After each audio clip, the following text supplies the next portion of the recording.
Elle lui a hurlé devant tout le monde qu'il était un incompétent, qui ne méritait pas de toucher à sa Porsche. Elle l'a humilié, offensé, détruit sa réputation. Mais ce qu'elle ne savait pas, c'est que ce mécanicien gardait un secret qui allait tout changer. Le soleil du matin entrait timidement à travers les grandes verrières de l'atelier de Julien Dubois, niché dans une rue tranquille du Mans. L'odeur familière d'huile et de métal emplissait l'air tandis que Julien travaillait avec précision sur le moteur d'une vieille Peugeot 504. Ses mains habilement souillées de cambouis se déplaçaient avec l'assurance de celui qui connaît chaque vis, chaque pièce, chaque secret caché sous le capot d'une automobile.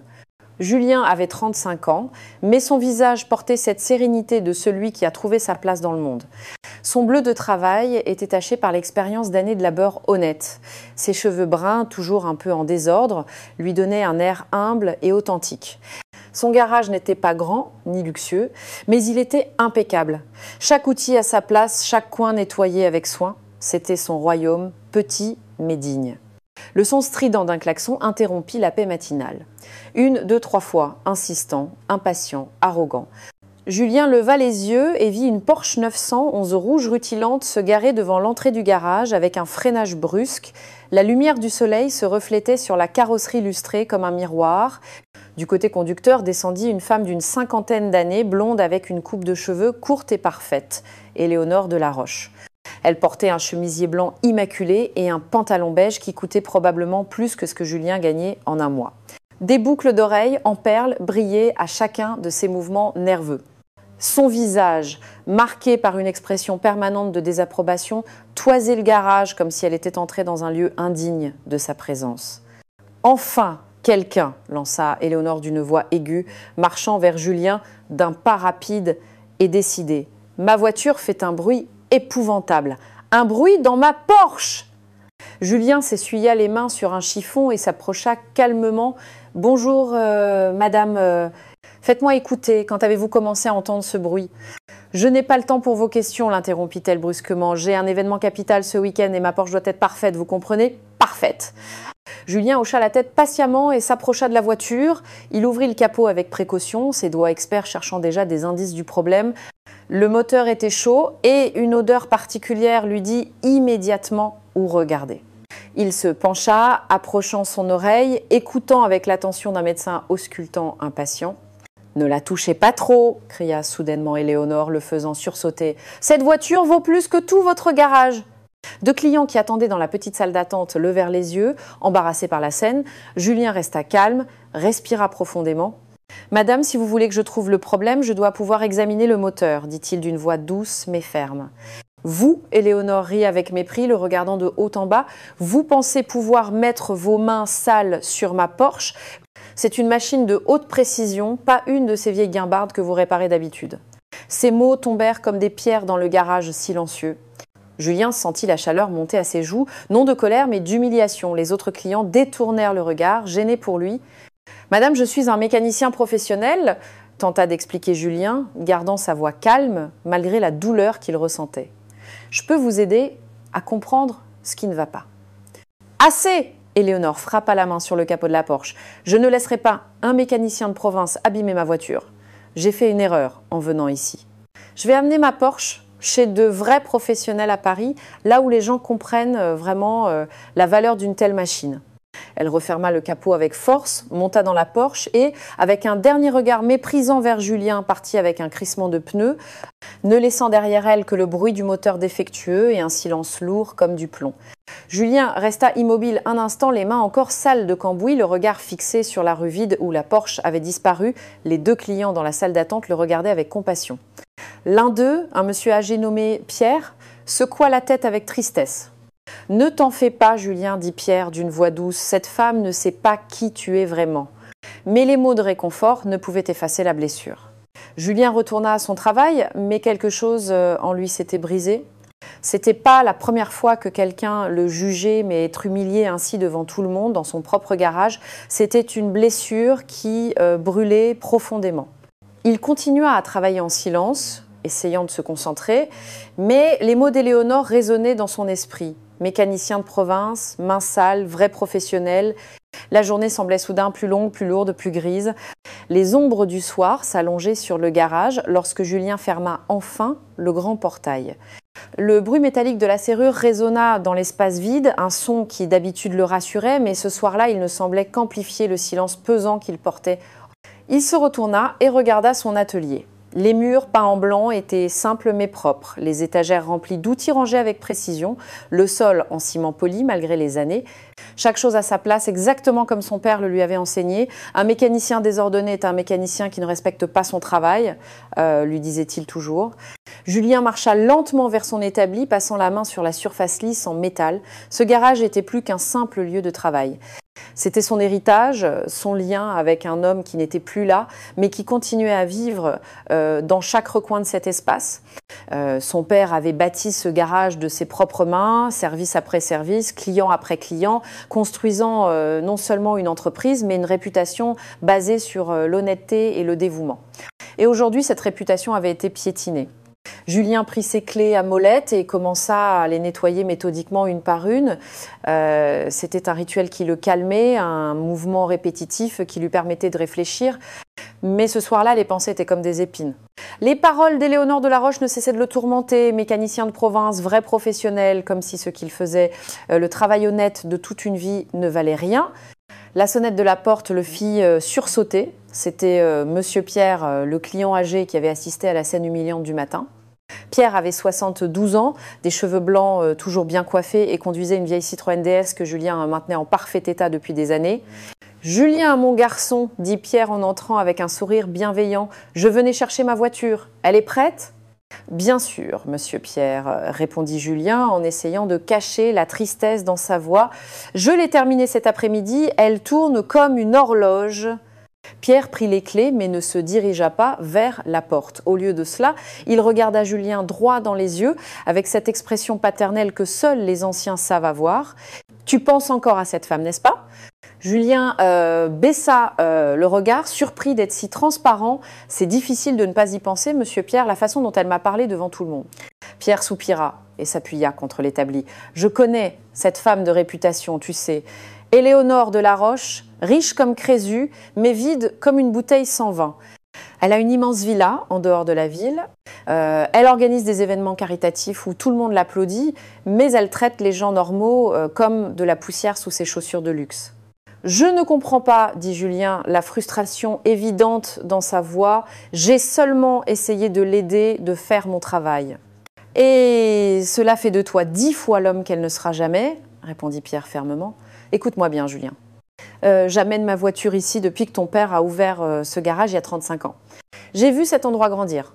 J'ai vu ton père t'enseigner chaque secret de ce métier. Et maintenant, je te vois continuer son œuvre avec la même passion, la même honnêteté. » Les mots de Pierre touchèrent quelque chose de profond en Julien.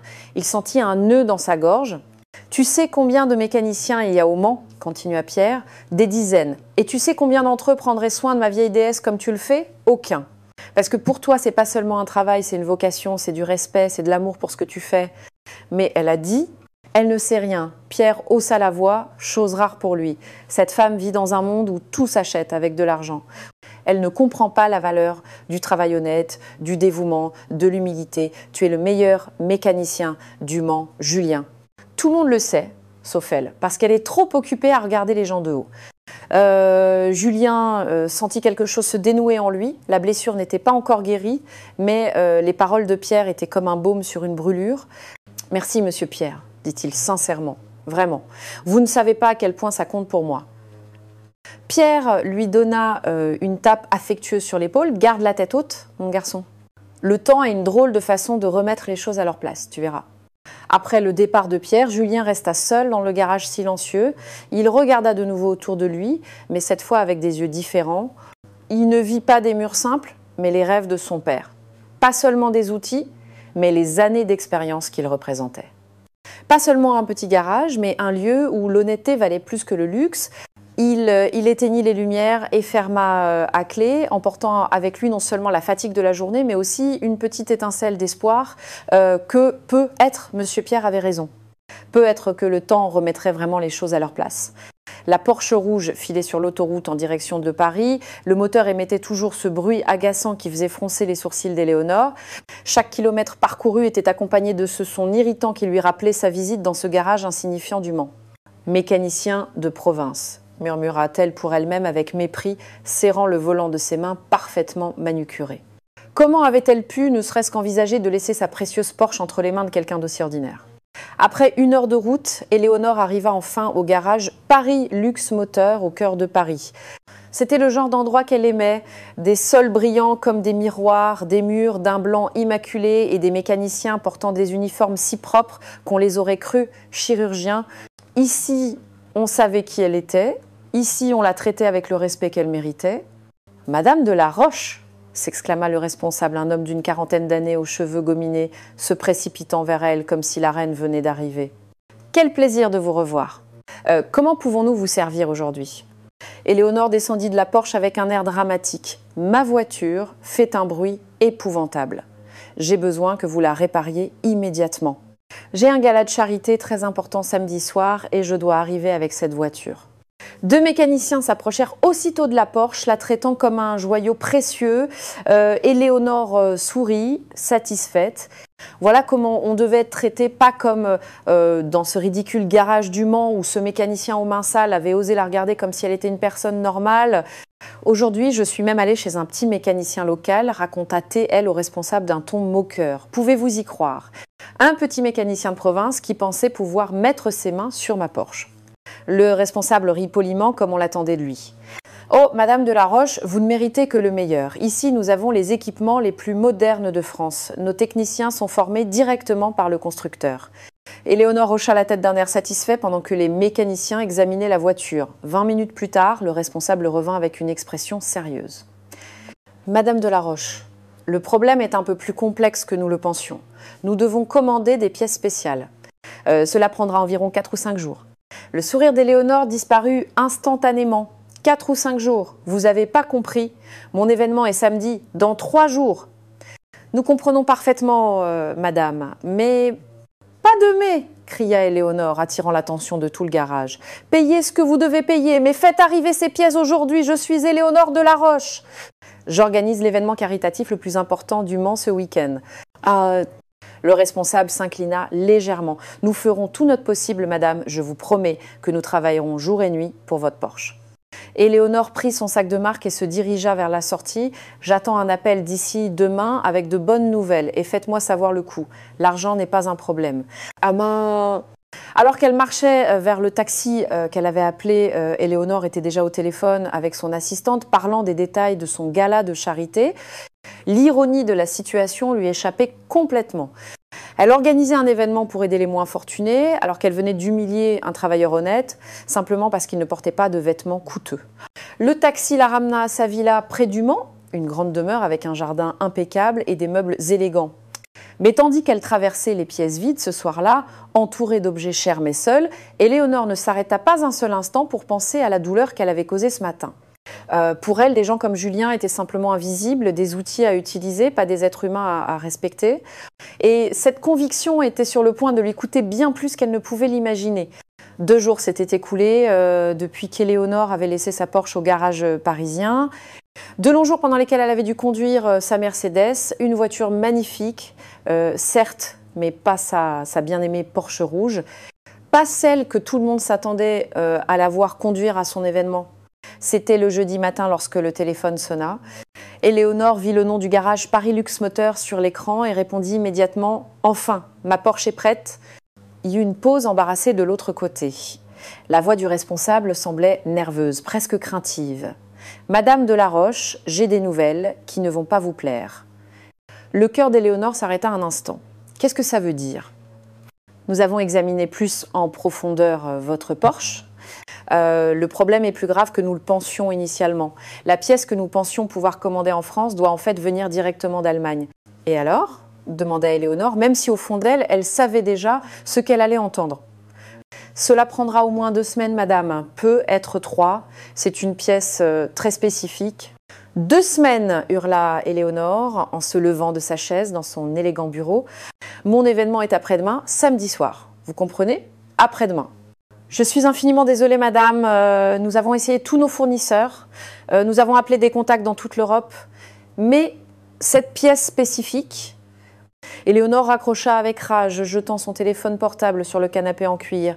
Sa respiration était rapide, ses mains tremblaient. Comment pouvait-elle se présenter à son événement sans la Porsche? Tout le monde s'attendait à la voir arriver avec cette voiture. Cela faisait partie de son image, de son statut, de ce qu'était Éléonore de la Roche. Pendant les 3 heures qui suivirent, Éléonore appela tous les garages de luxe qu'elle connaissait, Paris, Lyon, Bordeaux et même Monaco. La réponse était toujours la même. Trop peu de temps, pièce trop spécifique, impossible. En fin d'après-midi, son assistante, une jeune femme nommée Sophie, frappa timidement à la porte du bureau. « Madame de la Roche, puis-je dire quelque chose ?» Éléonore la regarda avec des yeux fatigués et frustrés. « Quoi ?» Sophie hésita, choisissant ces mots avec soin, ce mécanicien au Mans, celui de l'autre jour. Peut être qu'il pourrait. « Non !» Éléonore se leva brusquement. « Absolument pas. Je ne retournerai jamais chez cet homme. » Mais madame, s'il avait déjà compris quel était le problème, peut être que... Vous ne comprenez pas, Sophie, l'interrompit Éléonore. Comment puis-je retourner là, bas, après ce que j'ai dit, après la façon dont je l'ai traité? Et puis, ce n'est qu'un petit mécanicien. Si le garage le plus prestigieux de Paris ne peut pas résoudre le problème, comment le pourrait-il? Sophie resta silencieuse, mais ses yeux parlaient clairement. L'orgueil ne réparait pas la Porsche. Ce soir-là, Éléonore ne parvint pas à dormir. Elle resta éveillée dans son immense lit, dans sa villa silencieuse, fixant le plafond. Chaque fois qu'elle fermait les yeux, elle voyait les visages de ses invités samedi soir, elle voyait leurs expressions quand elle arriverait sans la Porsche, elle voyait leurs chuchotements, leurs sourires dissimulés. Éléonore de la Roche, la femme qui avait tout, qui contrôlait tout, qui était toujours parfaite, serait humiliée. L'ironie de la situation la frappa comme une gifle. Elle, qui avait humilié ce mécanicien 2 jours plus tôt, se trouvait maintenant dans la même position, vulnérable, ayant besoin d'aide, désespérée. À 3 heures du matin, Éléonore était toujours éveillée. Son orgueil menait une bataille féroce contre son désespoir. D'un côté, l'idée de retourner chez Julien Dubois lui semblait impossible. De l'autre, l'idée d'échouer publiquement à son propre événement lui semblait encore pire. Le soleil se leva le vendredi matin et Éléonore n'avait toujours pas fermé l'œil. Elle regarda son reflet dans le miroir, les yeux fatigués, le visage tendu. Pour la première fois depuis de nombreuses années, Éléonore de la Roche ne savait pas quoi faire. Et pour la première fois de sa vie, elle allait devoir ravaler sa fierté, demander de l'aide à la personne qu'elle avait méprisée. Il était 10 heures du matin, vendredi, lorsque la Mercedes noire d'Éléonore s'arrêta devant le garage de Julien Dubois. Elle resta assise au volant pendant près de 5 minutes, les mains crispées sur le volant, le regard fixé sur la porte d'entrée. Chaque fibre de son être lui disait de partir, de trouver une autre solution, n'importe quelle autre solution, mais il n'y avait plus de temps. L'événement était le lendemain soir et elle était à court d'options. Finalement, avec une profonde inspiration qui avait le goût de la défaite, Éléonore sortit de la voiture. Elle portait encore des vêtements élégants, un tailleur gris qui coûtait probablement plus que ce que Julien gagnait en une semaine, mais sa démarche n'était plus aussi assurée que 3 jours. C'était la démarche de quelqu'un qui s'apprête à faire quelque chose d'extrêmement difficile. Elle entra dans le garage et vit Julien penché sur le moteur d'une Renault, complètement concentré sur son travail. Les manches de son bleu de travail étaient retroussées, ses mains sales de cambouis, exactement comme 3 jours plus tôt. Mais cette fois, Éléonore ne ressentit pas de mépris. Elle ressentit quelque chose de bien plus inconfortable. Le besoin. Julien leva les yeux au son de ses talons sur le sol en ciment. Un instant, leurs regards se croisèrent. Elle vit la surprise sur son visage, mais pas la colère. Il vit l'embarras sur le sien, mais aussi le désespoir. Éléonore s'éclaircit la gorge, essayant de conserver un minimum de contenance. « Monsieur Dubois », dit-elle. Et le simple fait de l'appeler « monsieur » au lieu de simplement crier des ordres était un changement énorme. Julien s'essuya les mains sur un chiffon et s'approcha lentement, sans rien dire. Il attendait. « Vous aviez dit que vous saviez quel était le problème avec ma Porsche », continua Éléonore. Chaque mot semblait peser une tonne. Son orgueil luttait contre chaque syllabe. « Oui », répondit simplement Julien, la voix calme et sans jugement. Je l'ai emmené à Paris, au garage Paris Luxe Moteur. Éléonore détestait admettre ce qu'elle allait dire. Ils m'ont dit qu'il fallait 2 semaines pour une pièce d'Allemagne. Yo. Julien hocha lentement la tête comme s'il comprenait déjà où la conversation menait. Mon événement est demain soir, dit Éléonore. Les mots sortaient avec difficulté et j'ai besoin de ma Porsche. Le silence qui suivit sembla durer une éternité. Julien la regardait, non pas avec satisfaction face à sa situation difficile, mais avec ce même calme professionnel qu'il avait montré 3 jours plus tôt. « Vous voulez que je jette un œil » demanda-t-il enfin. « Oui » répondit Éléonore, presque dans un murmure. Puis, se forçant, elle ajouta « S'il vous plaît ». Julien se dirigea vers le téléphone mural. « Faites amener la Porsche ici, je vais l'examiner. » Éléonore appela immédiatement le garage de Paris, donnant l'ordre d'amener la voiture au Mans le plus rapidement possible. 1 heure plus tard, une dépanneuse arriva avec la Porsche rouge. Julien se mit immédiatement au travail. Il ouvrit le capot, se pencha sur le moteur, écouta, toucha, examina. Éléonore observait, debout à quelques mètres, les bras croisés, visiblement mal à l'aise, mais sans rien dire. Après environ 30 minutes, Julien se releva et se tourna vers elle. « Le garage de Paris s'est trompé sur la pièce, dit-il d'une voix neutre, sans ton accusateur. » Les yeux d'Éléonore s'écarquillèrent. « Trompé ? Mais ce sont des professionnels. » « Le problème n'est pas ce qu'ils pensaient, » expliqua patiemment Julien. « C'est quelque chose que je peux réparer, mais cela demandera du temps et un travail minutieux. » Le cœur d'Éléonore fit un bond. « Combien de temps ? 2 jours de travail intense, peut être moins si je travaille sans m'arrêter. » 2 jours, Éléonore fit un calcul rapide. C'était vendredi matin, l'événement était samedi soir, mais j'ai besoin de la voiture demain à 18h. Julien la regarda droit dans les yeux. « Je peux essayer, mais je devrais travailler jour et nuit, je ne peux rien garantir. » Éléonore n'avait pas le choix. « D'accord, faites ce que vous devez faire. Le coût sera... » commença Julien. « Le coût ne m'intéresse pas. » l'interrompit Éléonore, puis elle s'arrêta, réalisant comment cela avait sonné. D'une voix plus calme, elle ajouta « Combien, monsieur Dubois ?» Il lui annonça un chiffre. C'était raisonnable, honnête. Bien moins que ce que le garage de Paris lui avait demandé juste pour le diagnostic. Éléonore hocha la tête. « D'accord.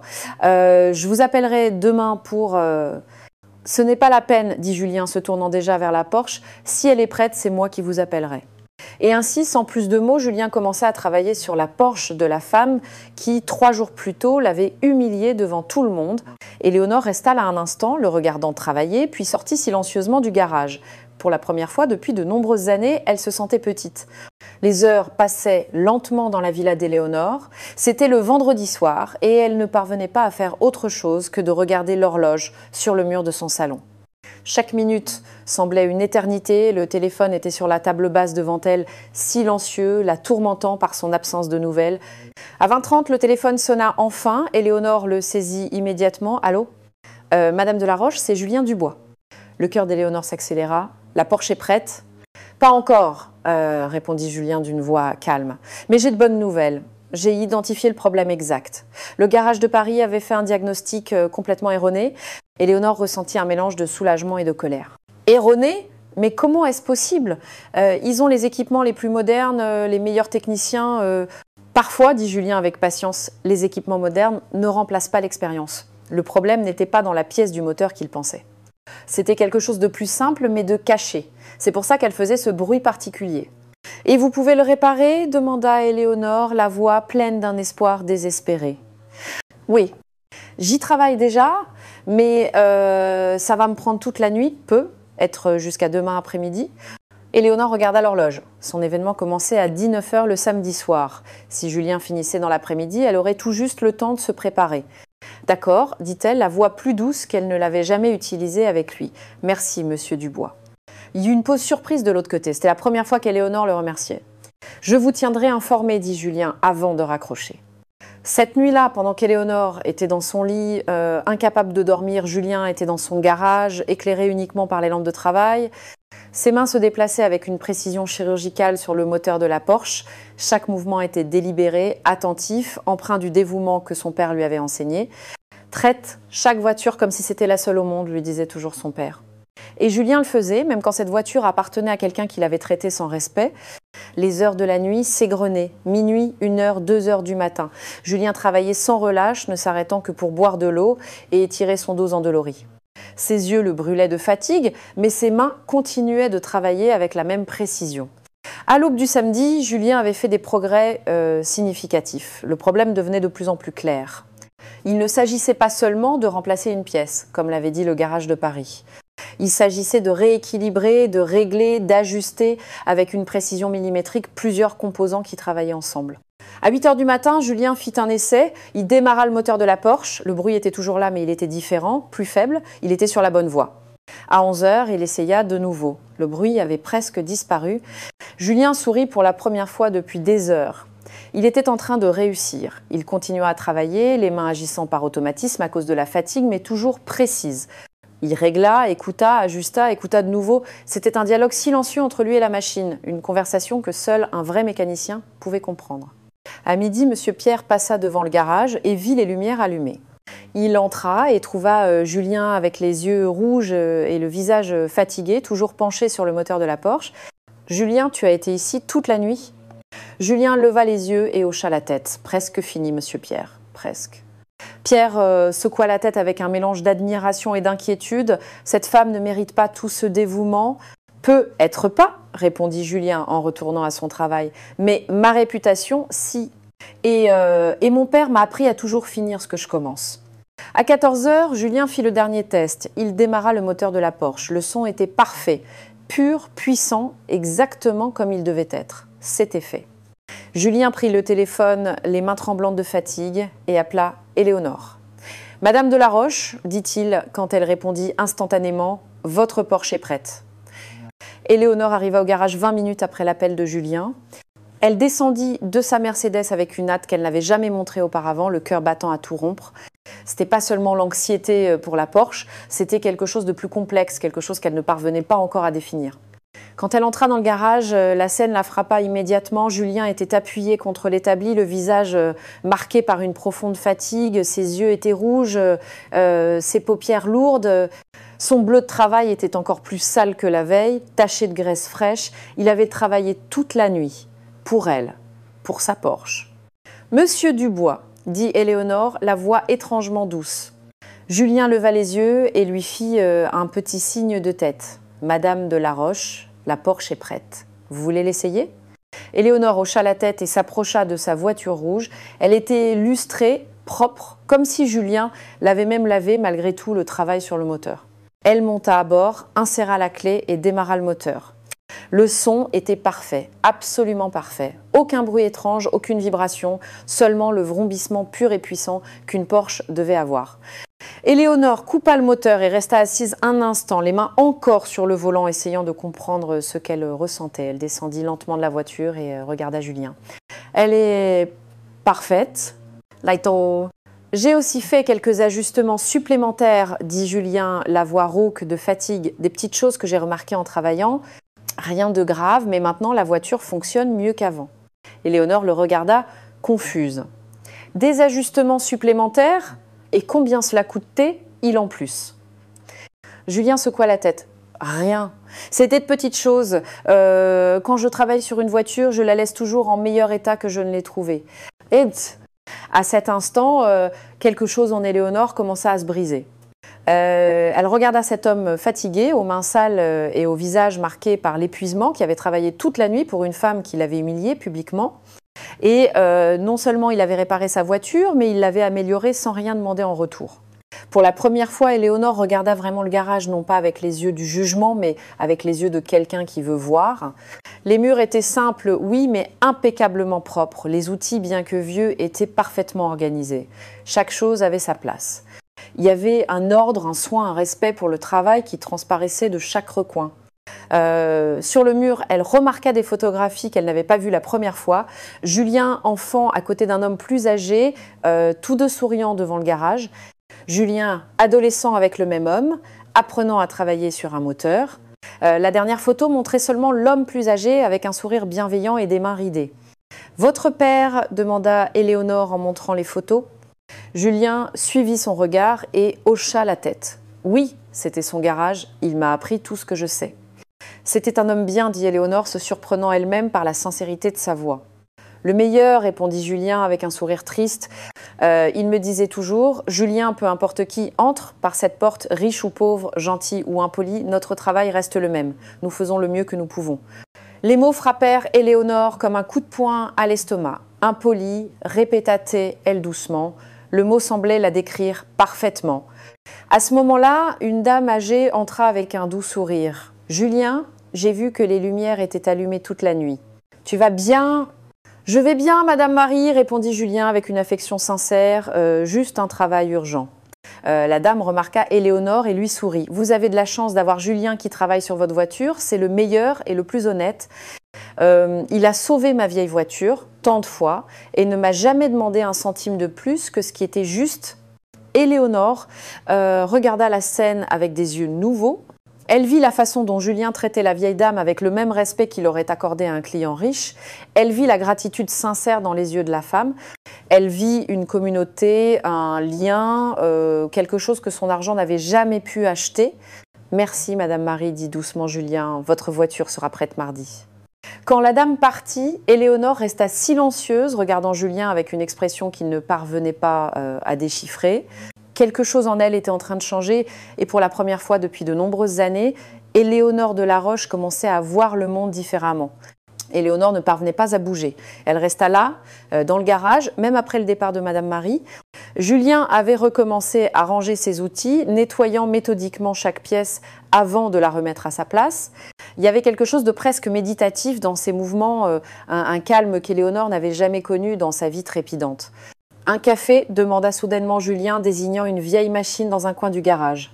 Éléonore hésita. Normalement, elle aurait refusé le café d'un petit garage. Jamais. Mais quelque chose était différent maintenant. « Oui » dit-elle doucement. « Merci. » Julien prépara 2 tasses de café et lui en tendit une. Ce n'était pas le café de grand cru qu'Éléonore buvait habituellement, mais il était chaud et sincère. Ils s'assirent sur 2 vieilles chaises près de l'établi. Un silence étrange, mais pas inconfortable, s'installa entre eux. Ces photos, commença Éléonore en regardant à nouveau les images sur le mur. Votre père semblait être un homme spécial. Le visage de Julien s'illumina légèrement, malgré la fatigue. Il l'était. Il a ouvert ce garage il y a 40 ans, en partant de rien.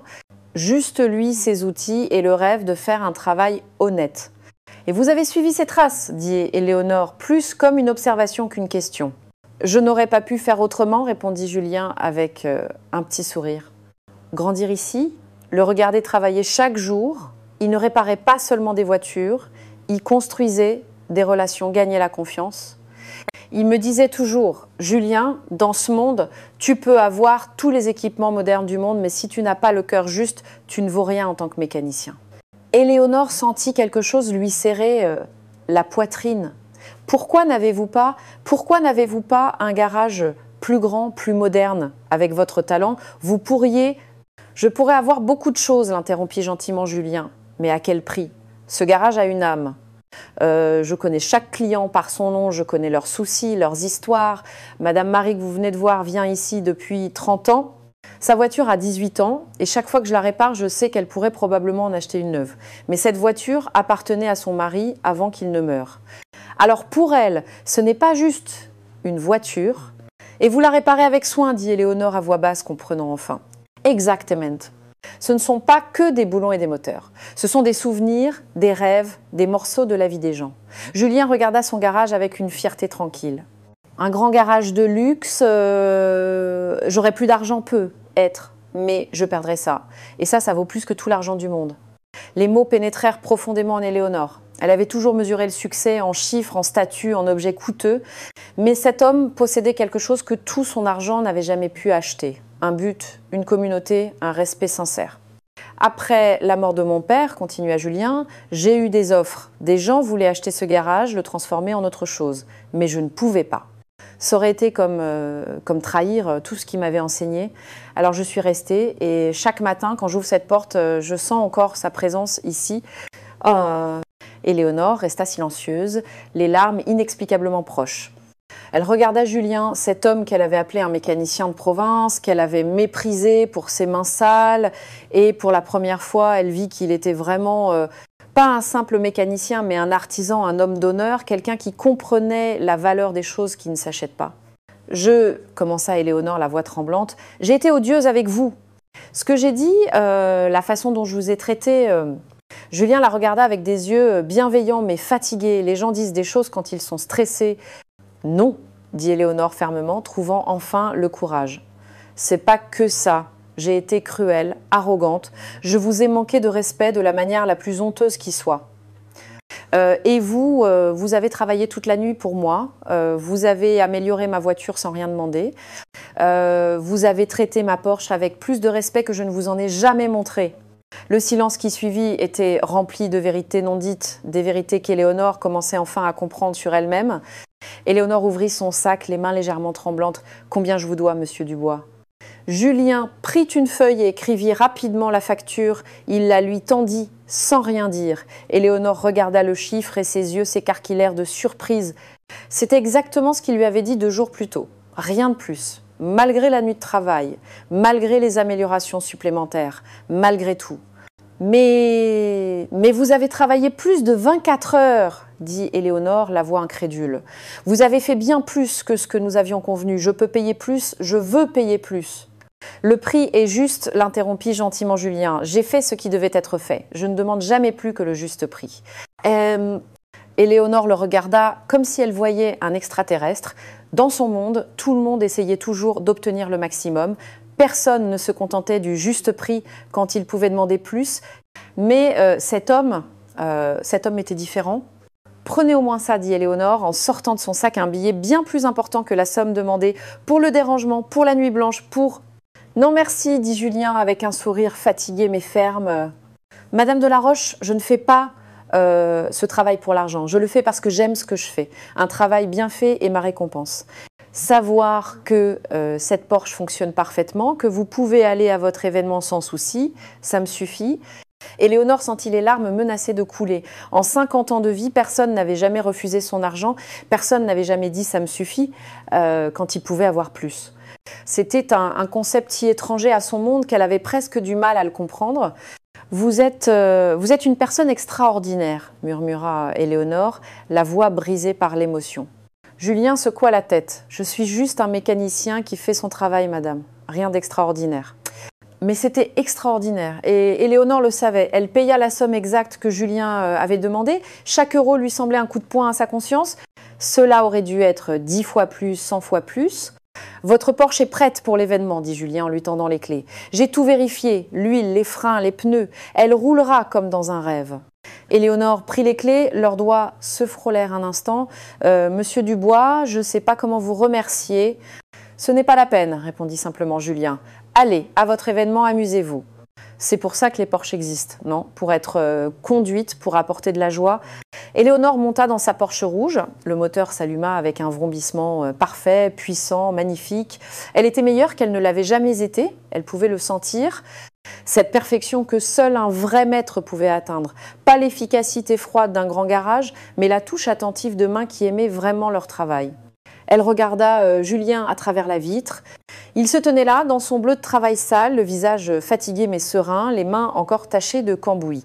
Un mécanicien de province, comme elle l'avait appelé, mais il était tellement plus que ça. Il était tout ce qu'elle n'était pas, humble, honnête, plein d'intégrité. « Monsieur Dubois, dit Éléonore en baissant la vitre, vous m'avez appris quelque chose aujourd'hui, quelque chose d'important, quelque chose que j'aurais dû apprendre il y a très longtemps. Let. » Julien inclina la tête, confus mais bienveillant. Et qu'est-ce que ce serait? Que la valeur d'une personne ne se mesure pas à l'argent sur son compte en banque ou aux vêtements qu'elle porte. Elle se mesure à la façon dont elle traite les autres, à l'honnêteté de son travail, à l'amour qu'elle met dans tout ce qu'elle fait. Julien sourit, un sourire sincère qui atteignit ses yeux fatigués. Mon père disait toujours la même chose.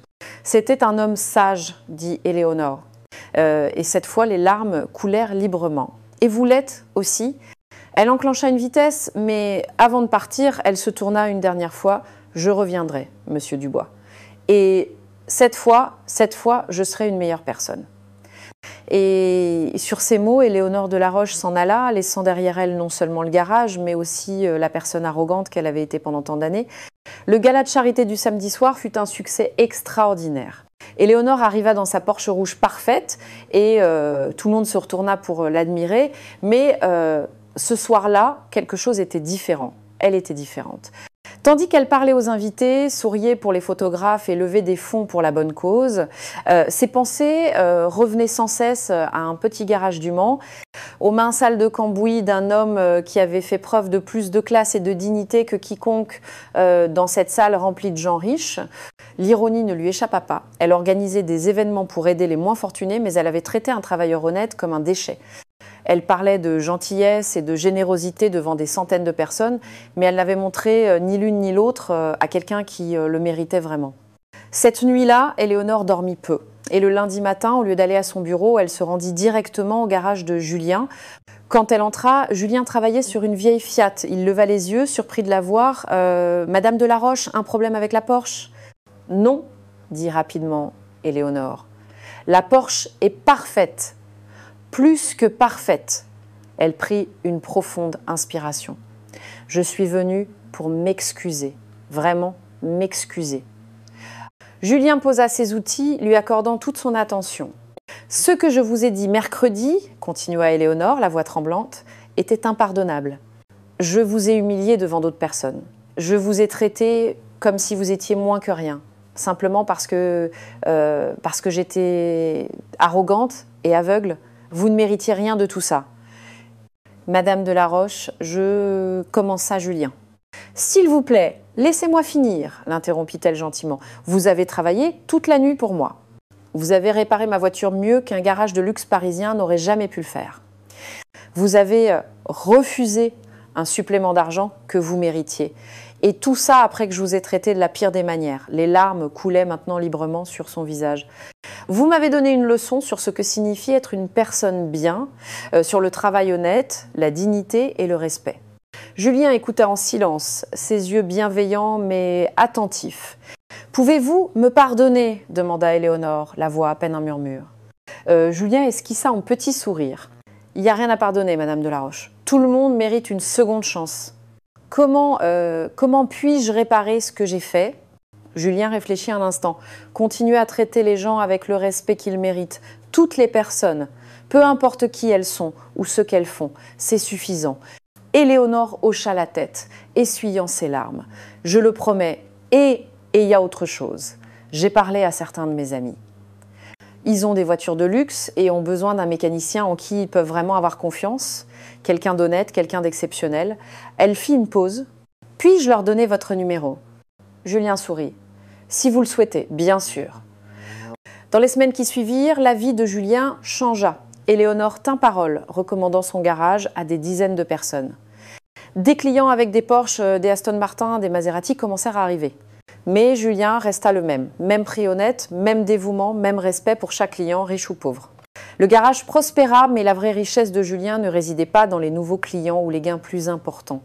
Elle résidait dans le fait de savoir qu'il avait fait ce qui était juste, qu'il était resté fidèle aux enseignements de son père, qu'il n'avait pas laissé l'amertume le changer. Et Éléonore, elle devint une cliente régulière. Mais plus que cela, elle devint une meilleure personne, plus gentille, plus humble, plus consciente de la valeur de chaque individu. Car parfois, il faut la bonté de ceux que nous avons blessés pour nous montrer qui nous voulons vraiment devenir. Cette histoire a-t-elle touché votre cœur? Alors j'ai une petite faveur à vous demander, cliquez sur le pouce en l'air, ce j'aime signifie tellement pour nous, et surtout laissez un commentaire. Dites-moi ce qui vous a le plus marqué dans cette histoire. Vos mots nous donnent la force de créer plus de récits émouvants comme celui-ci. Chaque j'aime, chaque commentaire nous aide à avancer, à raconter plus d'histoires d'espoir, de force et d'amour qui triomphent de tout. Du fond du cœur, merci d'avoir écouté cette histoire, merci d'être là. Rendez-vous à la prochaine histoire.